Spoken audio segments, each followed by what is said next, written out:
정부가 연금 개혁을 다시 한번 추진합니다. 21년 만에 개혁 단일안을 내놨는데요.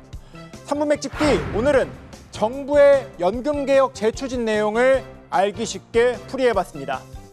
정부의 이번 연금 개혁안은 이전과 비슷한 더 내고 더 받는 방식입니다.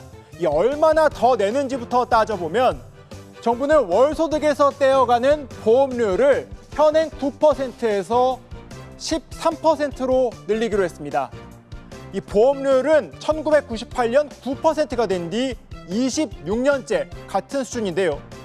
이번에 4%포인트를 인상하는 것입니다. 이렇게 되면 한 달에 286만 원을 버는 가입자는 현재 25만 7,400원의 보험료를 내는데 인상 이후에는 37만 1,800원이 됩니다.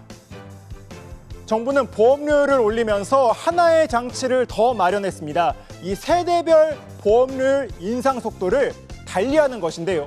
이 세계적으로 도입한 전례가 없는 방식입니다. 구체적으로는 내년 50대인 가입자는 매년 1%포인트, 40대는 0.5%포인트, 30대는 0.3%포인트, 20대는 0.25%포인트 차이를 줘 인상을 하게 되는데요. 이렇게 되면 50대는 목표율 13%까지 좀 더 빠르게 오르게 되겠죠. 반면 20대는 그 오르는 속도가 느리게 됩니다. 이렇게 되면 20대는 2040년에야 13%의 보험료에 도달하지만 50대는 12년 빠른 2028년에 이미 도달합니다. 연금 받을 시기가 가까운 중장년층에게 부담을 더 주는 것인데요.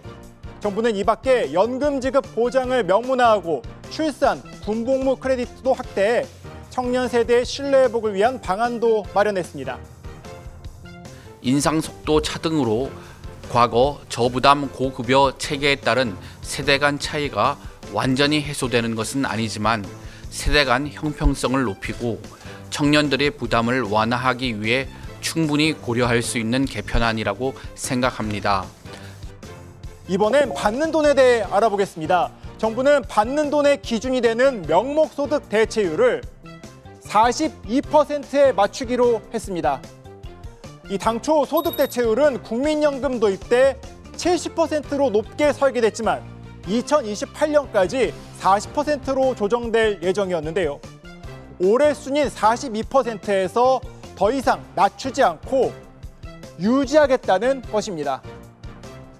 국민연금 도입 이후 처음으로 하향 조정을 멈추게 되는 셈입니다.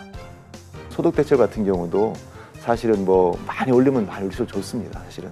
그렇지만 그렇게 올리게 되면 그런 것은 사실은 재정을 사실 감당하기 힘들거든요. 저희 같은 경우도 감당할 범위를 세우게 되기 때문에 정부가 연금개혁 단일안을 내놓으면서 이제 공은 국회로 넘어갔습니다. 이 국회가 정부안을 토대로 합의안을 도출한 다음 국민연금법 등 관련 법률을 개정하는 과정이 남아있는데요.